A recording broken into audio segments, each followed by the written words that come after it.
Fala, sétimo ano! Tudo bem com vocês? Espero que sim. Aquele jeito de a gente ver nosso dia a dia, não é mais uma aula. Como sempre, assistam o vídeo até o final, vejam tudo, vão ter questões, vão ter coisas muito importantes aqui, cara. Muito importantes. Eu acho que é um dos vídeos que vai fazer muita diferença, principalmente quando a gente voltar pra aula, beleza? Para começar, sem mais enrolação, página 70. Abriu? Abriu, né? Você espera. A gente vai entender que a gente olhou na última aula, no último vídeo que eu fiz, que a população brasileira estava crescendo, certo? Agora, a população brasileira ela não está mais crescendo tanto, ela está começando a ficar estagnada, ela está começando a parar. E a aula de hoje a gente vai entender por que o número de pessoas está parando de crescer, o número de habitantes do Brasil. Primeira, você pode ver na página 70, ou você pode ver aqui as duas fotos que eu coloquei. Conseguem ver? Qual é a diferença entre elas? Fácil, né? Uma é uma família muito antiga e gigantesca, e a outra é uma família mais nova, uma família mais recente e com no máximo aí 1 ou 2 filhos. O número de filhos por família diminuiu bastante, certo? O número de filhos por família vem caindo muito durante os últimos anos, certo? E o número de filhos por família ela faz toda a diferença. Lembra que eu falei do crescimento vegetativo? Diferença de pessoas que nascem para pessoas que morrem, né? Quando você tem menos filhos, essa diferença diminui. Vai continuar morrendo gente, mas o número de filhos vai diminuir, beleza? Ó, a partir de 1970, as taxas de crescimento da população brasileira apresentaram queda constante. Isso aconteceu devido à diminuição da entrada de imigrantes no país e principalmente ao fato de as famílias passarem a ter menos filhos. Em 1960, o número de filhos por mulher estava em torno de 6. Já o censo em 2010 registrou menos de 2 filhos por mulher em média. Ou seja, até 1960, cada mulher tinha em média 6 filhos. Lembram que é média, né? Uma mulher tinha 12, outra não tinha nenhuma, média 6. Uma mulher tinha 11, a outra 1, média 6. Né? Equilibrado. Já no censo de 2010 eram menos de 2. Por exemplo, uma mulher tinha 2 filhos, a outra tinha mais 2 e a terceira não tinha nenhum. Média menos de 2. Sabe? Então assim, o número de filhos por mulher foi caindo muito. Muito. Primeiro motivo, planejamento familiar. É legal que agora tá um barulho de obra aqui no meu prédio. Tomara que não atrapalhe vocês. Eu vou tentar. Se ficar muito alto, muito ruim, eu paro o vídeo e volto a gravar depois. Vai estar difícil. No Brasil, vários fatores explicam a diminuição do número de filhos e os motivos que as famílias estarem menores. A minha avó, por exemplo, eu tenho 2 avós, como todo mundo. A mãe do meu pai, a mãe da minha mãe teve só 12. Né? E a mãe do meu pai só 16. Família pequena. Mas vamos lá, vamos aos motivos pelo qual as mulheres não têm mais 16 filhos. Mulheres e homens passaram a ter mais acesso à informação e a métodos contraceptivos, isto é, procedimentos que evitam a gravidez, como o uso de pílulas anticoncepcionais, preservativos, entre outros. Ou seja, antigamente não era fácil as mulheres terem acesso a esse tipo, as famílias como um todo. Eu quero usar um preservativo, tomar uma pílula para não engravidar.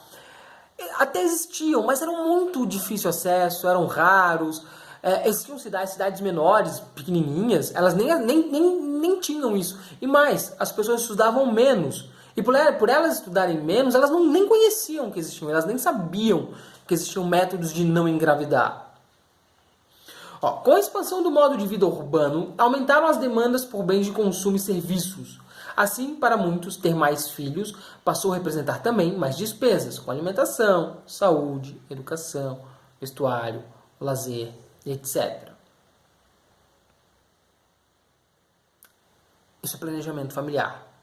Ao invés de a pessoa da família, do homem e da mulher irem tendo filhos e ter mais filhos e filhos sem pensar nas consequências, como as consequências hoje estão cada vez maiores, Por exemplo, é caro ter um filho, é trabalhoso ter um filho. Olha só, em muitas cidades, outro fator de redução do número de filhos foi a preocupação com a segurança e o aumento da violência. Então você tem preocupações na hora de ter filho. Então as pessoas planejam, elas pensam para ter filhos. E o governo estimula isso. O governo brasileiro, o governo dos estados e as prefeituras, elas fazem trabalhos com que as pessoas conheçam esses métodos contraceptivos e planejem o momento certo de ter filhos, a quantidade de filhos. Então, por isso que você vê famílias hoje com 1, 2, 3, uma família com 4 filhos já é considerada uma família grande. A maior inserção da mulher em diversos setores da sociedade, como no mercado de trabalho e em cursos universitários, também contribuiu para a redução da natalidade e nascimento. Além do emprego remunerado fora de casa, muitas mulheres cuidam da família e dos afazeres domésticos, o que é conhecido como dupla jornada de trabalho. Ela trabalha fora e também trabalha em casa. E muitas delas são, inclusive, a principal responsável pela renda familiar, ou seja, a que tem o maior salário, né? Entre o homem e a mulher, e até mesmo alguns filhos mais velhos, a que tem o maior salário, a que mantém a casa, muitas vezes é a mulher, certo? E as mulheres estão tendo os mais diversos empregos, inclusive empregos que antes eram majoritariamente masculinos. Estão vendo as duas fotos aqui que eu já tinha botado aqui embaixo, né? Estou vendo a Marta, todo mundo conhece, e você está vendo mulheres aqui com capacete de obras e tal. Se a gente voltar 50 anos no tempo, esses dois exemplos que eu dei eram de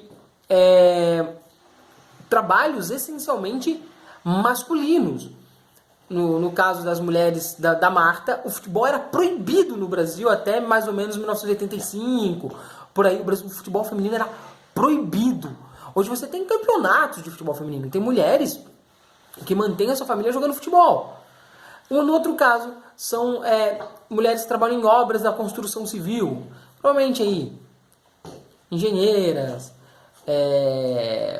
arquitetas, até mesmo mulheres que trabalham na obra mesmo, fazendo a obra, no pesado, fazendo massa, levantando tijolo, dobrando ferro. Por que essas mulheres? Por dois motivos.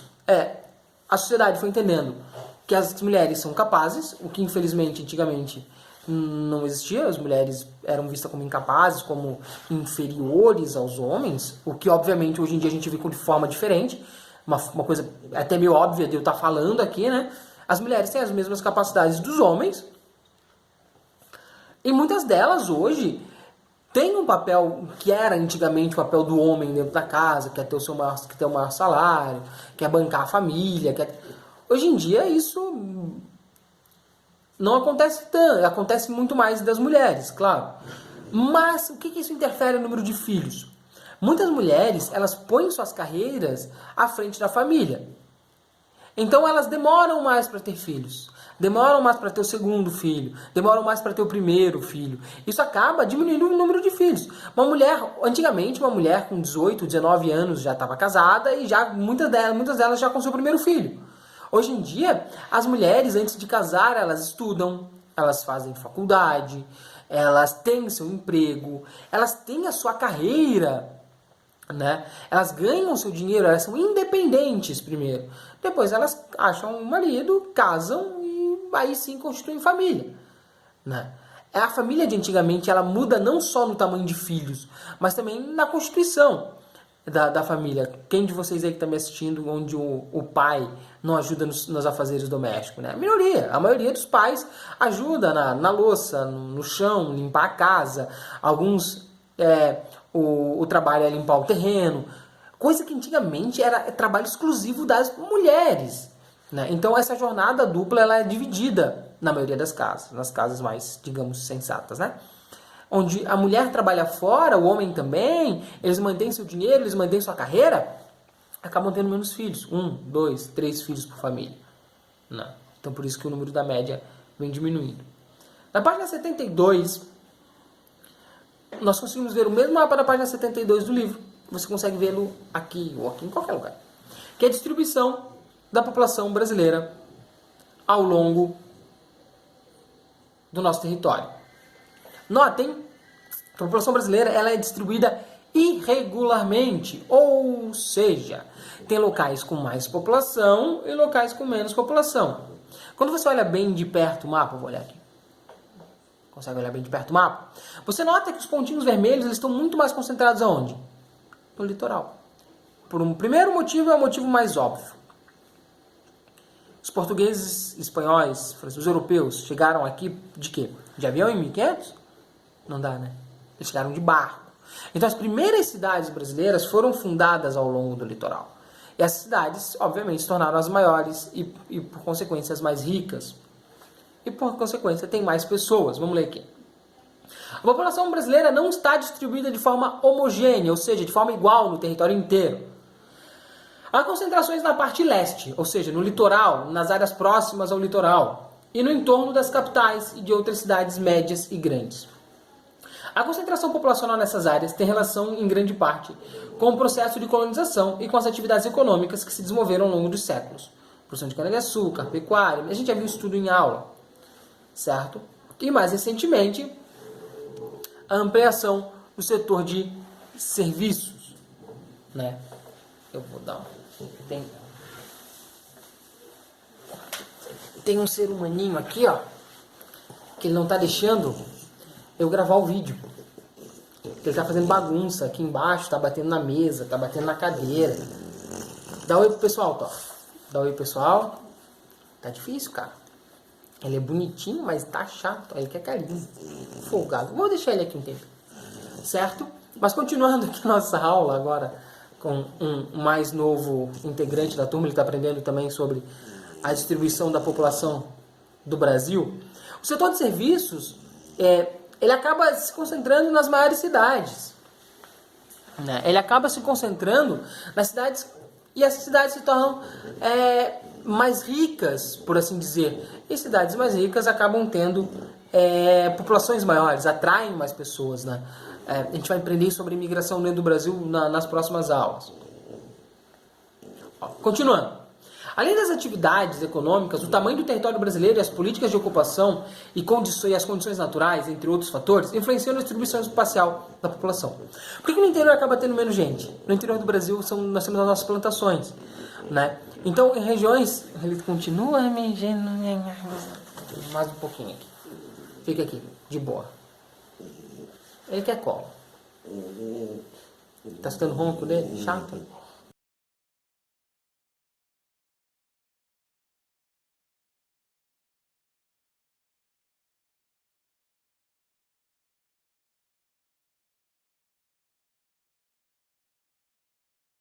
Vou fazer a conta da densidade demográfica de Brusque, né? Como eu já falei, área total 283.446 km², total de habitantes 134.723 habitantes. O que você vai fazer?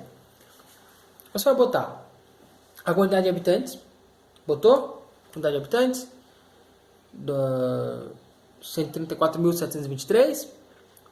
Agora você vai dividir pelo total. De área, 283.446 km². 283,446 km². Você vai ter um resultado. A densidade demográfica de Brusque é 475,3 habitantes por km². Muito maior que a do Brasil, né? Ou seja, você tem uma densidade demográfica em Brusque muito grande. O que isso significa? Significa que as pessoas moram e vivem mais próximas umas das outras.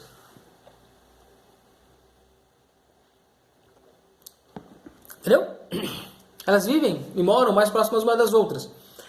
As pessoas... Tanto é que você vê em Brusque muitos prédios, casas próximas. Tá, olha lá. Cidade de São Paulo. A cidade de São Paulo... ela tem uma área total de 1.521,11 km², ou seja, 1.520, com uma população total de 12.252.023 habitantes, com uma densidade demográfica de 8.000 habitantes por km². Ou seja, as pessoas moram muito mais próximas ainda numa cidade como São Paulo, certo? Então a gente tem que ter esse entendimento que a densidade demográfica varia. Como eu falei, como eu falei na aula passada, um país populoso, uma cidade mais populosa ou menos populosa, refere-se à sua população total nas cidades.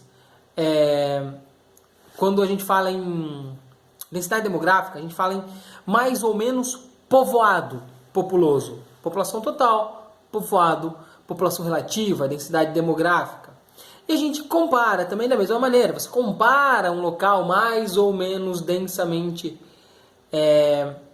povoado. Aqui na página 73 tem uma tabela que mostra os países por densidade demográfica, né, dos 10 países mais populosos, certo? Então tá vendo ali? Tu pega os países mais populosos e faz a conta da densidade demográfica. É a mesma tabela que está aparecendo em qualquer lugar da tela que você está vendo. Bangladesh tem uma população total de 164 milhões de habitantes, mas uma densidade demográfica de mais de 1.000 habitantes por quilômetro quadrado. A Índia tem 1 bilhão de habitantes, mas com uma densidade demográfica de 407. Então, o tamanho da população ela não influencia diretamente na densidade demográfica.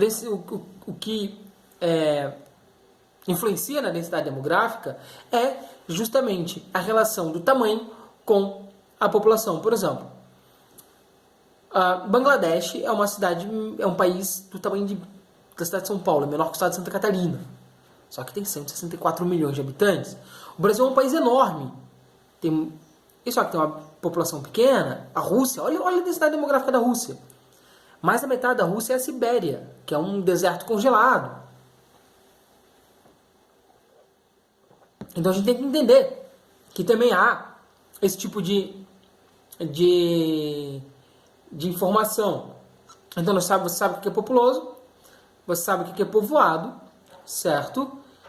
E sabendo o que é populoso, o que é povoado, você vai fazer todos os exercícios que tem que ser feitos, beleza?